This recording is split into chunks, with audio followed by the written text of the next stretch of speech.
Hey everybody, Aaron here. Welcome back to another anime review. Today we look at, of course, ReZero episode 24.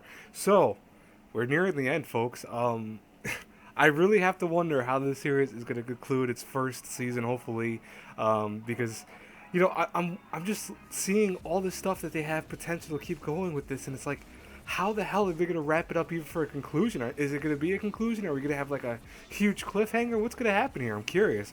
But let's talk about the review, and then we'll talk about some of the stuff after the end of the review.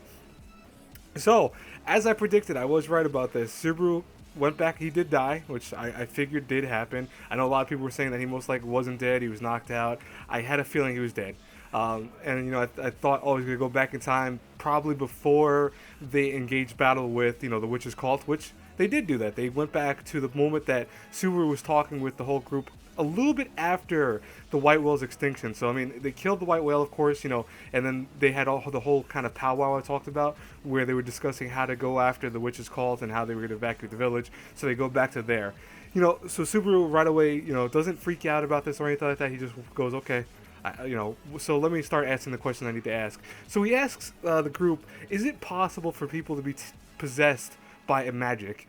And apparently Julius tells him that it is possible. It's a lost art of sorts. You can apparently do with certain setups and certain magic spells that you can actually take over another person's body in the sense of, but you have to be within the cult, the witch's cult, and you have to be one of their worthy followers. So essentially why Subaru is able to be taken over in the first place is because he is still a very strong member of the witch's cult, whether he wants to be or not, because of the witch's presence over him.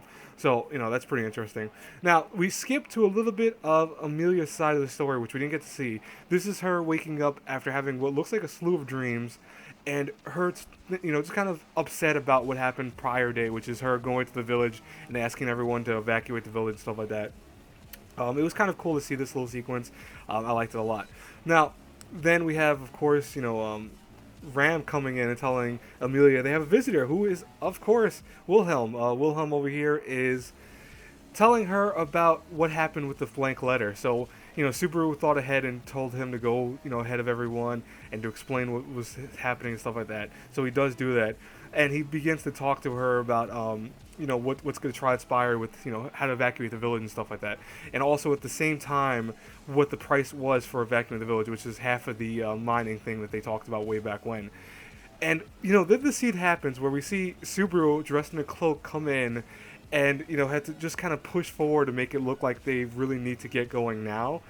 And I was pissed off at the scene. I think a lot of people were going to be pissed off at the scene for the fact that it's like, Amelia, you don't notice that's Subaru right there. I mean, come on, he's right there in front of you. What the hell? You can see his face.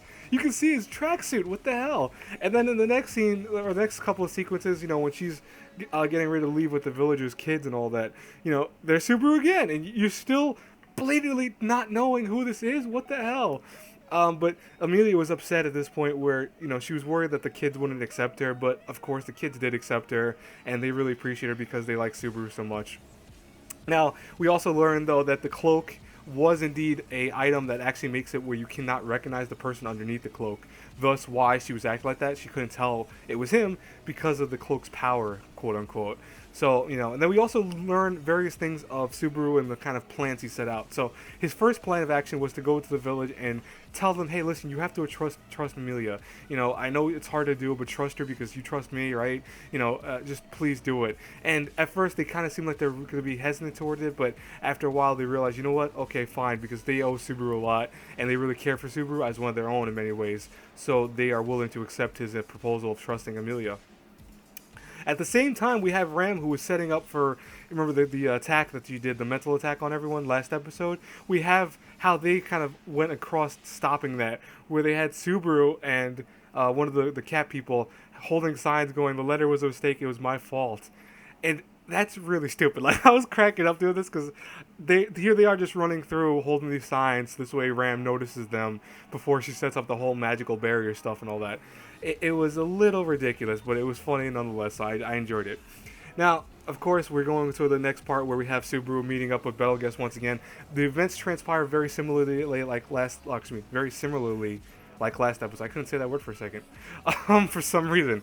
But the same events transpire nonetheless, And what's funny though is that it's slightly different because Subaru goes with him more in the sense of trying to gauge like if he's more so trying to be friendly terms with Betelgeuse, not kind of right away going against them or trying to fight him right away. But what's interesting though is we do learn a little bit about the plans of the witches cult. They apparently plan on taking over the bodies like we figured, but they're gonna try to take over like Emilia's body, and if they can't do that, they're gonna try to take someone else's body over. So that's kind of out of the way now. Now we know exactly what they were trying to do because apparently there's this thing that they're setting up for. So that's gonna be interesting to see. I'm curious what it is exactly. But when Betelgeuse realizes kind of something's off with Subaru, he pulls out one of the medias and holds it up, and of course you see Fellas back there, and he's like, "Oh yeah, that's him right there." Okay, then they have all the various attacks happen, and Subaru then leads Betelgeuse on a kind of wild chase in the woods. He's running at full gas with Petres. They're running full speed towards like an unknown location and stuff like that. And luckily, even though Subaru is a few times kind of in the nick of danger, the various little cat people are able to save them and stuff like that. These cat people are adorable, by the way. Honestly, like cuteness overload with these things. I mean, look how cute they are. They're cute. The little cat people. I mean, they're so adorable. Like even when they're fighting and killing people, it's like it's still adorable. It's weird.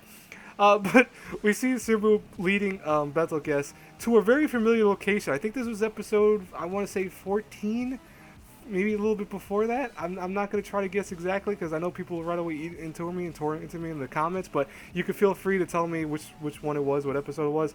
This is where he jumped off to kill himself when he was, way back when. I'm not going to talk about that too much because I don't want to really go into details about it, but he jumped off to kind of end his life. That was when they were still in the mansion arc, so that has to be actually even earlier than 14, probably, I don't know, around 14, maybe earlier. But he leads Betelgeuse there because his trap is to use Julius's powers to fight against them. And what's really cool and touching about the sequence is that we see that Julius is using a power where it lets him see directly through Subaru's eyes, and they go together with that. With having his eyes essentially lets him see the hands, which is kind of funny.